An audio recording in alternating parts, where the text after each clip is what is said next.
Hey there, BookTube. Noah. Everyone who reads it must converse is the channel. Thanks for coming by again. Today I'm going to do a review of The Gospel According to Jesus Christ by Jose Saramago. So this is a book that is very beautifully written.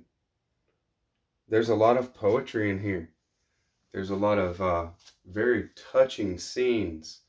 Touching not in a way of saying, oh, I like a, motherly love or something, even though all kinds of things are expounded in here.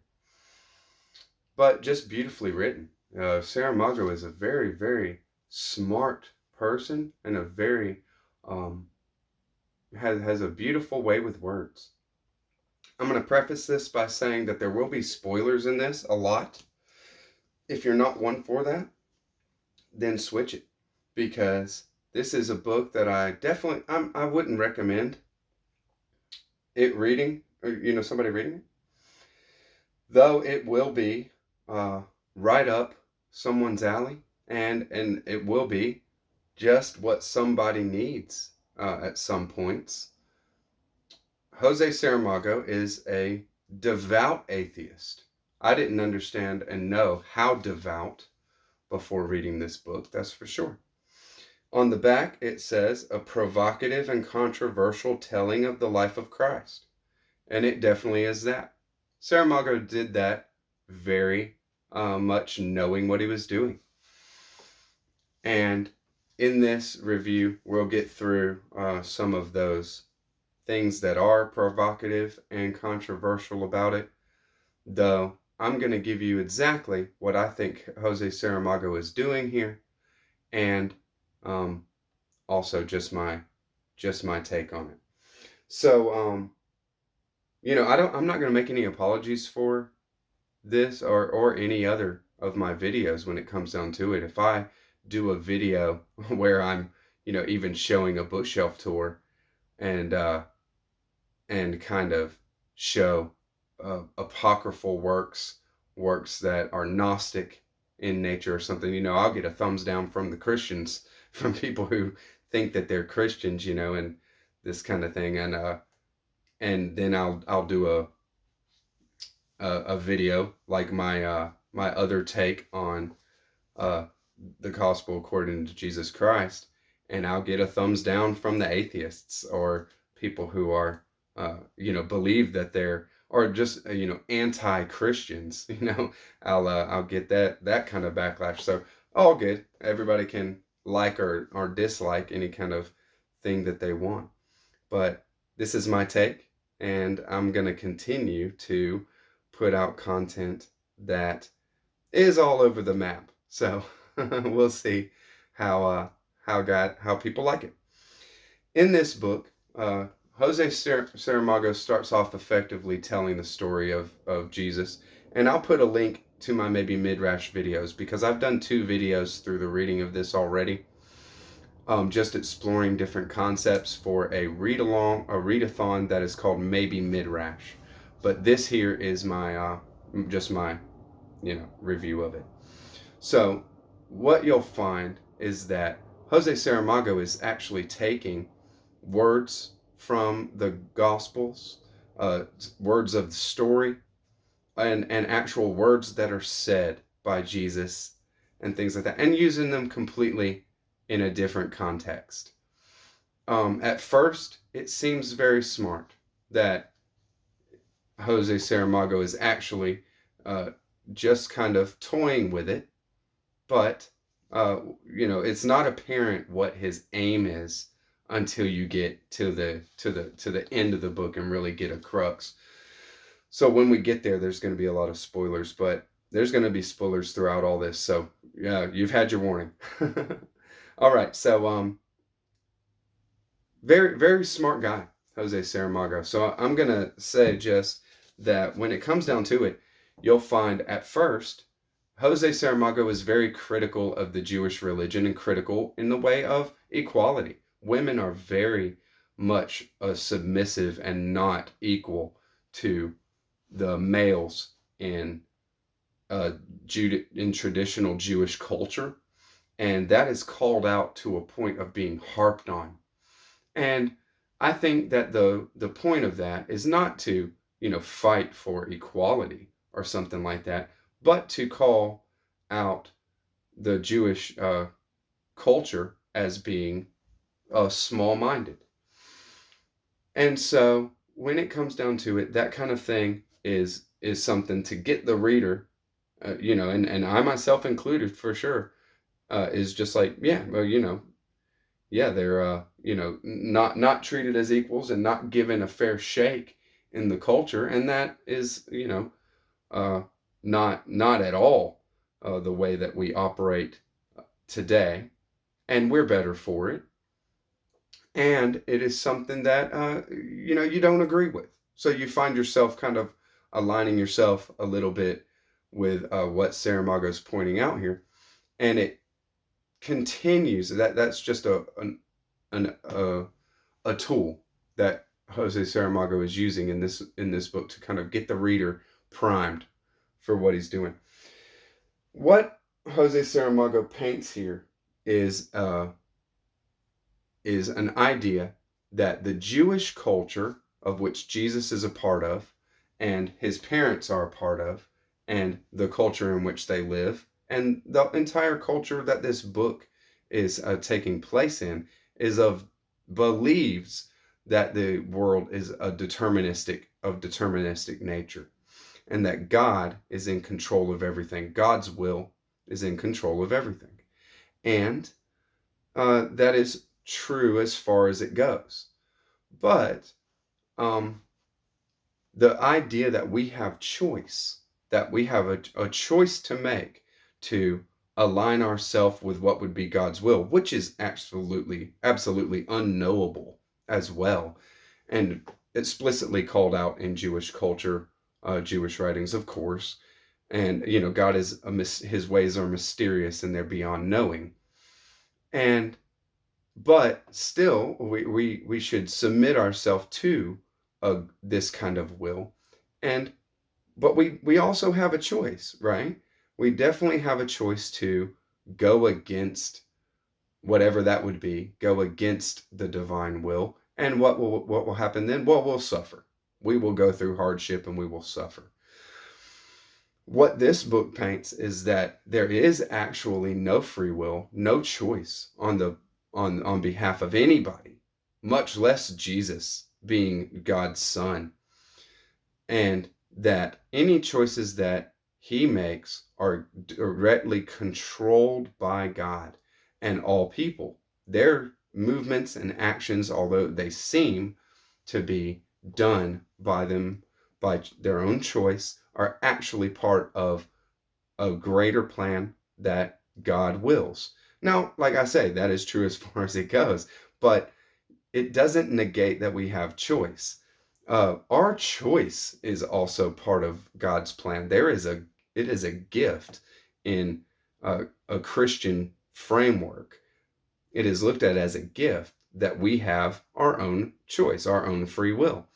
And we are unique and lucky to have that. And God is supportive of us having that, and has done that in order so that we will eventually come back of our own choice to to a place where we understand uh, that we have to kind of, that there is this bigger plan, and that we are a part of that, and that also, we're a part of God.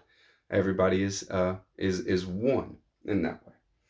It's a tough kind of thing to get to. So when you get to a work like this, I can see that a lot of people are going to get bogged down in it.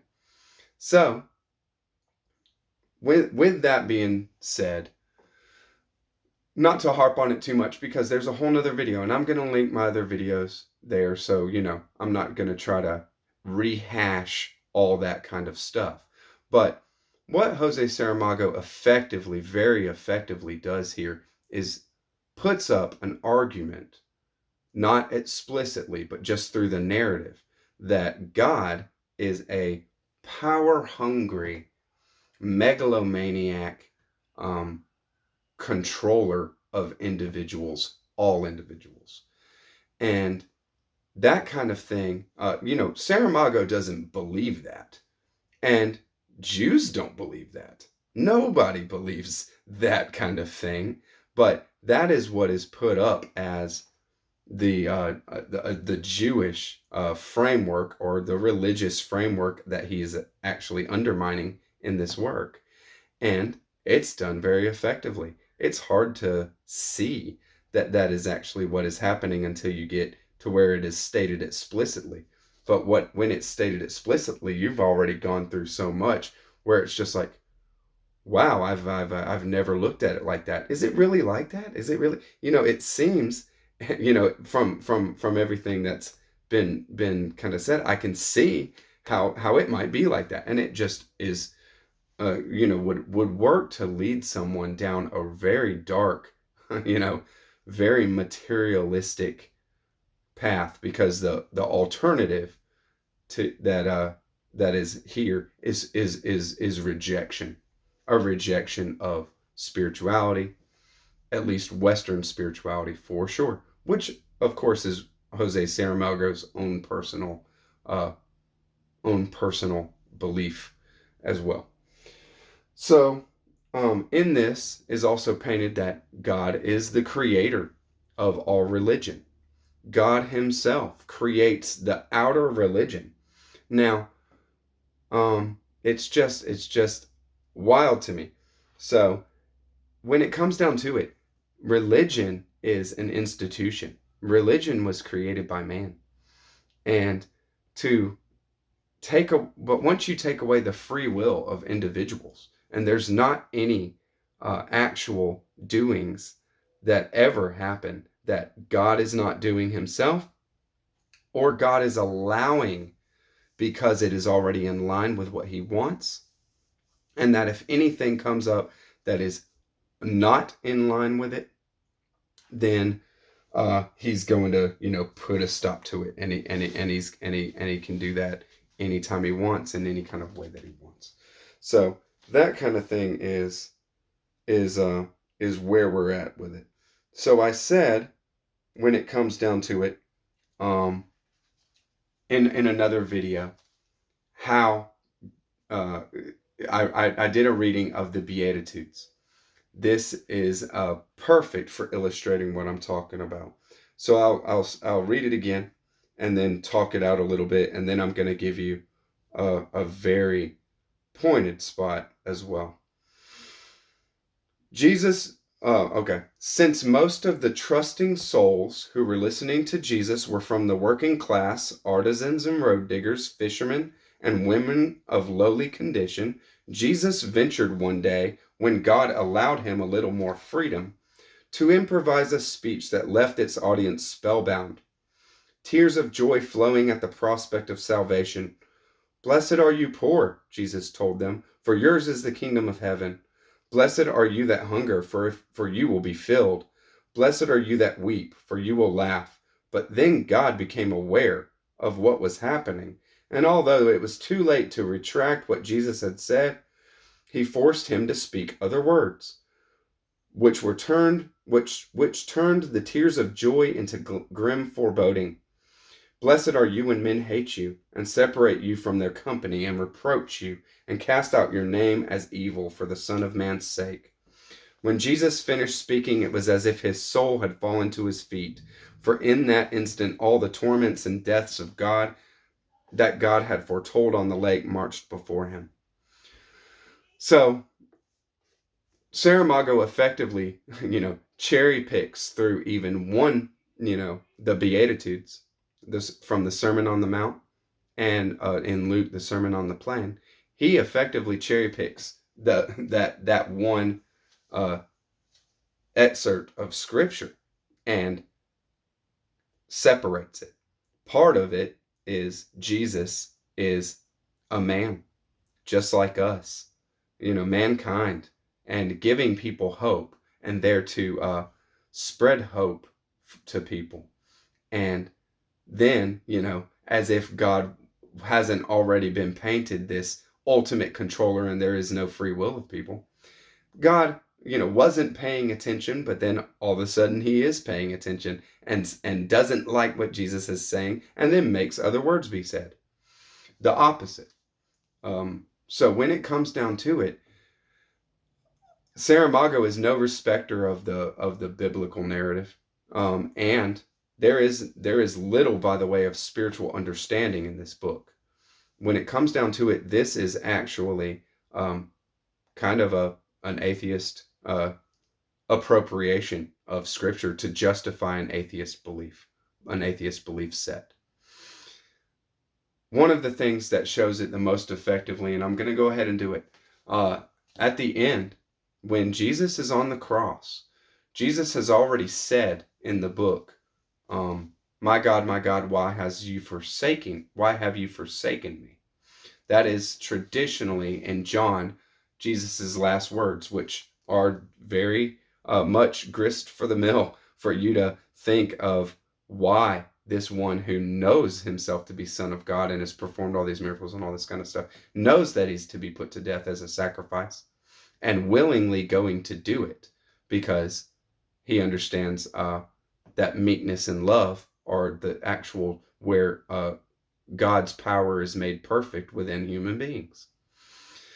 So he does that. But in this work, it is just when Jesus finds out that his father has been crucified and murdered by the hands of Roman soldiers, and he's in a place of despair, he calls that out. He calls out those words.